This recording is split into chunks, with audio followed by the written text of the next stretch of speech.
প্রতিদিনের মতো আজ রাতেও আমি আমার ল্যাপটপে কিছু কাজ করছিলাম।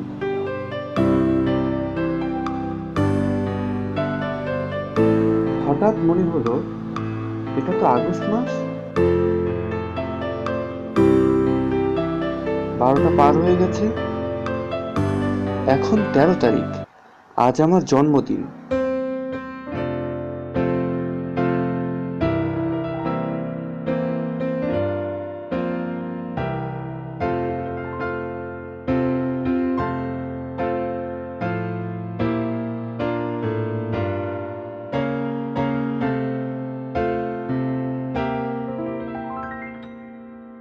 আমি মোমবাতি বের করলাম, সেটা জ্বালালাম।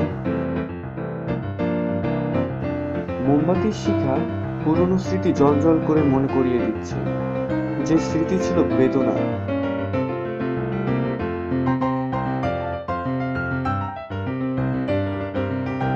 আমি মোমবাতিতে ফু দিলাম।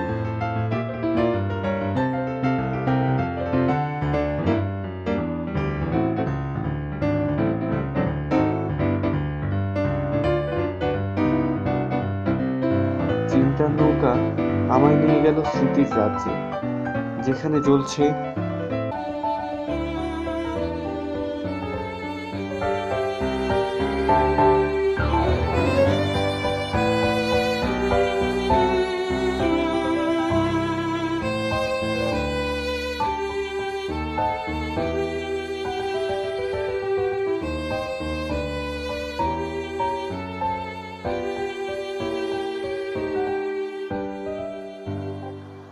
বারো তারিখ সকালে আমি বাবাকে টাকা পাঠাতে বলি।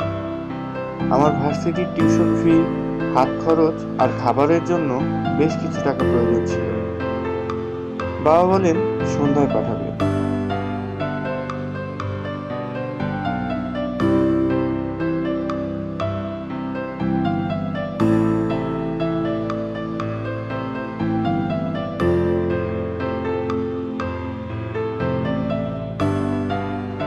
সন্ধ্যায় বাবা যখন টাকা পাঠায়, আমি সেই টাকা তুলতে গেলাম। টাকা তুলে বাসার দিকে রওনা হই।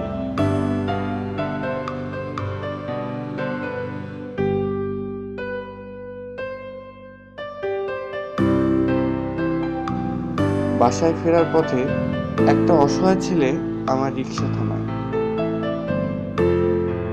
বলে তার নাকি সবকিছু ছিনতাই হয়ে গেছে। আমার ভেতরে তখন মায়া জন্মায়। সে আমার মোবাইল ফোনটি ব্যবহার করতে চায়। আমিও কোনো কিছু না ভেবে তাকে দিয়ে দিলাম।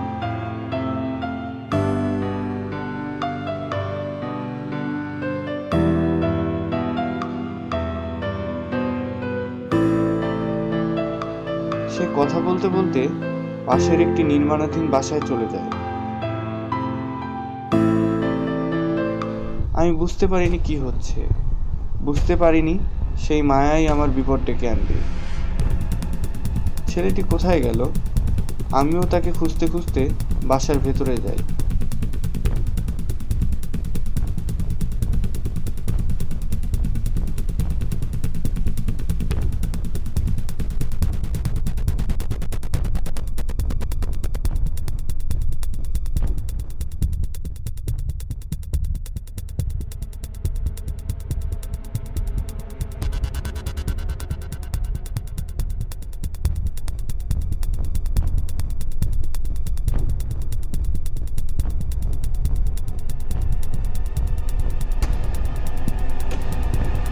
আমার সাথে এমনটা হবে আমি বুঝতে পারিনি।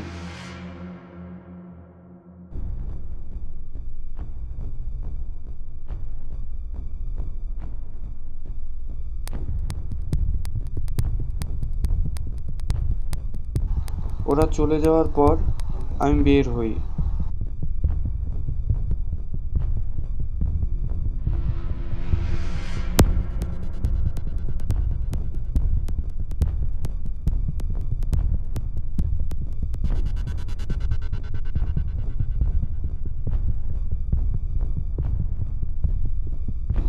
রিক্সাওয়ালার কাছে মোবাইল ফোন চাই, এবার আমার বাসায় জানানোর জন্য।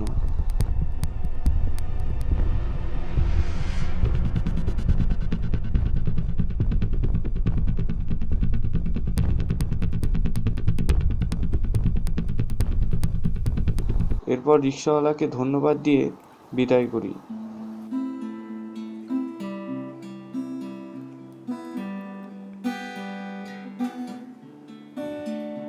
স্বাভাবিকভাবেই আমার মানসিক অবস্থা খুব খারাপ ছিল। আমি একা একা রাস্তায় হাঁটতে থাকি। রাস্তার নির্জনতায় নিজের অসহায়ত্ব মেলানোর চেষ্টা করি। There's a fire starting in my heart, reaching a fever pitch and bring me out there. Finally, I can see you crystal clear.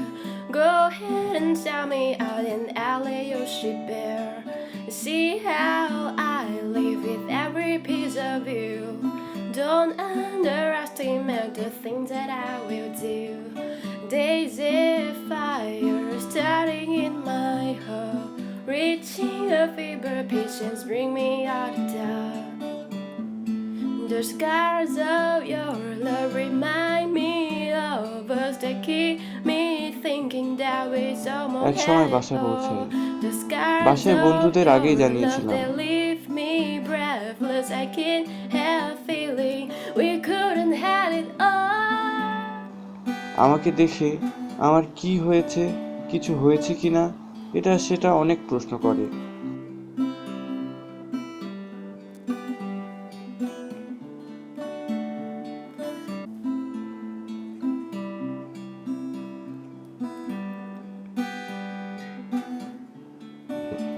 আমাকে সান্ত্বনা দেয়। আমি ভাবছিলাম কি হলো আমার সাথে, কি করব আমি। আমাকে একা দেখে আমার বন্ধু পাশে এসে বসে, এমনভাবে কথা বলে যেন কিছুই হয়নি।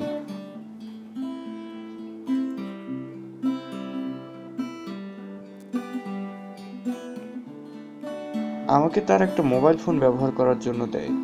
আমি সেটা নিতে একটু ইতস্তত বোধ করি, তারপরও সে জোর করে দেয়।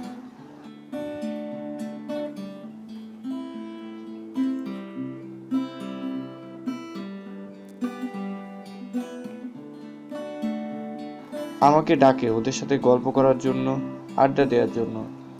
আমি আসছি বলে ওকে চলে যেতে বলি।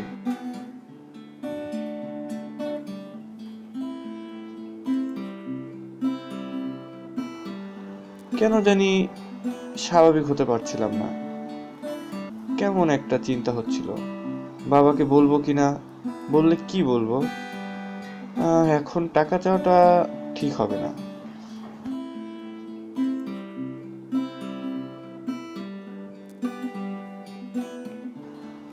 যা হওয়ার হয়েছে, এখন আর ভেবে কি হবে।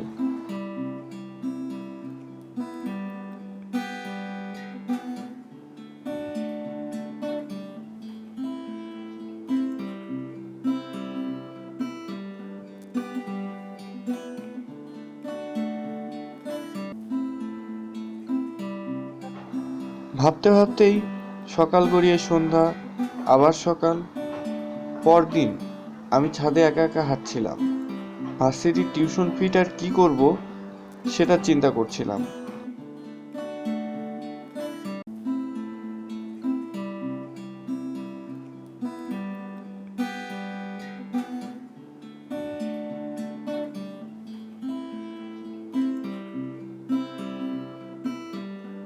এমন সময় ভার্সিটি থেকে ফোন আসে।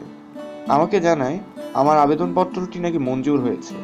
আমার সেমিস্টার ফি, টিউশন ফি আগামী মাসে দিতে পারবো। কে আবেদন করলো জিজ্ঞেস করলে জানায় আমিই নাকি করেছি। আমি বললাম হবে হয়তো।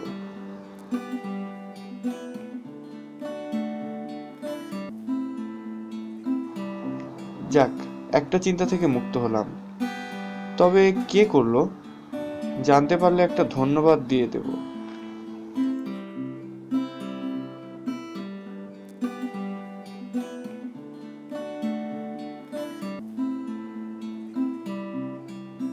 সবাই যেন আমার প্রতি সহানুভূতি দেখাতে ব্যস্ত। কোথা থেকে কি হচ্ছে, কেন হচ্ছে কিছুই বুঝতে পারছিলাম না।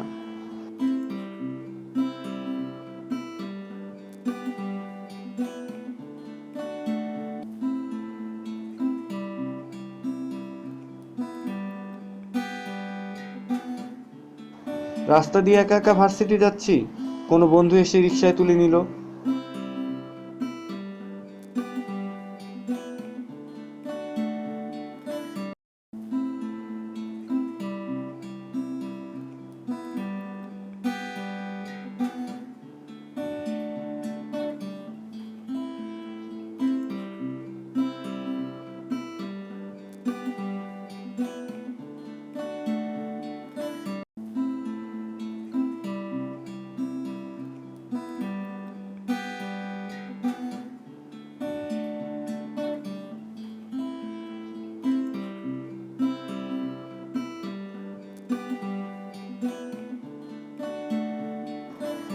আড্ডা দিতে ইচ্ছা করছিল না, ক্যান্টিনে একা একা বসে আছি।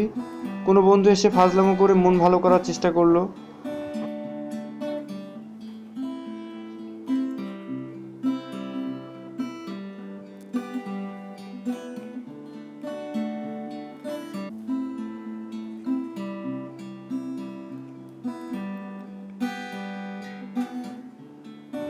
আমার প্রতিটি একা মুহূর্তের কেউ না কেউ সঙ্গী হলো।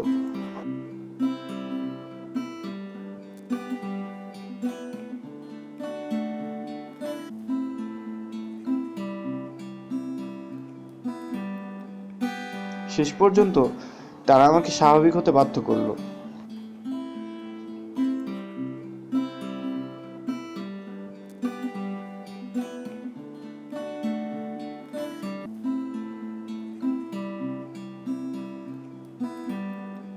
আর রূপকথার সমাপ্তি হিসেবে ওরা আমার জন্মদিন পালনের আয়োজন করলো।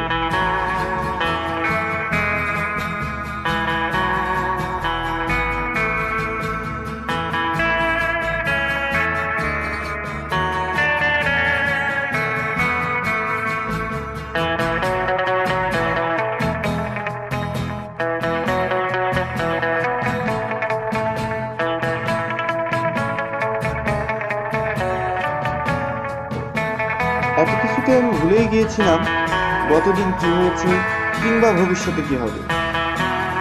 সেই সময় এক মুহূর্তের জন্য হয়তো ভাবছিলাম কালকে আবার এরকম হবে, পরদিন আবার মোমবাতি জ্বালাই, আবার কেক কাটি।